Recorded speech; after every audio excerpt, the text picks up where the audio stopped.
Hi, my name is Sandy Carter, and I'm IBM's Vice President for Social Business Evangelism. And welcome so much to this Social Business Coffee Break of this week. Now, I'm really excited today. I just got back from Washington, D.C., and talked to a lot of government agencies about social business in government. So this session today, our coffee break, will be about the use of social business in government. We're going to look at that same agenda, how government agencies are aligning their goals and their culture, and how they're using social to gain social friends or citizens through social trust. We'll look at their engagement practices, how to network, and how they are networking agencies today together, how they're designing this for security, reputation, and risk, and how they're analyzing the data.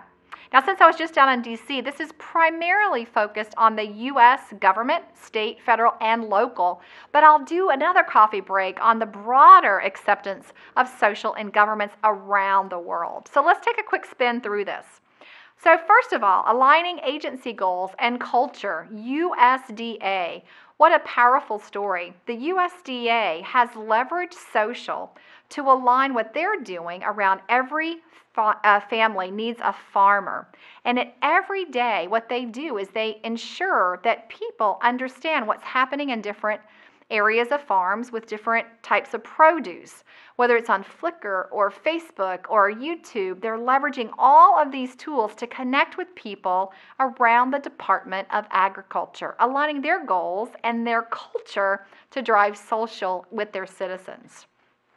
Second example, and I love this one in gaining trust, the United States Department of Veterans Affairs. One of the things that they did is crowdsource, generating that level of trust on what types of things the Veteran Affairs users wanted to see. Consistent, transparent, with outreach. They started a community for returning veterans, one on benefits, one on cemeteries, and one on different careers, generating trust by listening, crowdsourcing the different areas, and then delivering that again with transparency and outreach.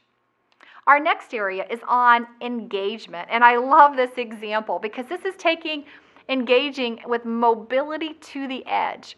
At the Super Bowl, which is the United States form of football, we had 40 plus local, federal, state agencies all connected seamlessly, socially, providing security for the Super Bowl. They had joint emergency operations. And as many of you know, to engage all these different agencies across silos using social technology to provide that security and that engagement, simply amazing. Then we're going to look at, networking your processes. And if you think here about different processes like policy and service development, customer service, human relations, USAID has really developed a nice piece of work in developing different policies that are being used to aid throughout the country, again, applying social, embedding social in that process and enabling them to connect inside and outside the agency. Designing for reputation and risk management is next, and I love what President Obama did in his Twitter town hall. He proactively managed the reputation. FEMA, developing a risk management plan, leveraging this, preparing for social disasters, being proactive and fast, and again, leveraging social by our own U.S. government. And then finally, probably my favorite example is leveraging analytics as part of this agenda. If you look at what happened with the Arab Spring crisis and you look at the analytics behind it, really understanding analytically who the tippers were, the biggest influencers, my daughters will be disappointed to know that even though Justin Bieber jumped into the conversation about Egypt and he had the most followers, he had the least influence on this particular topic.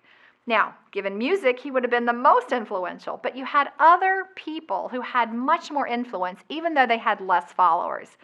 Making sure that you understand, even government agencies need to understand most influential tippers, most influential folks, and have that listening device on for social analytics.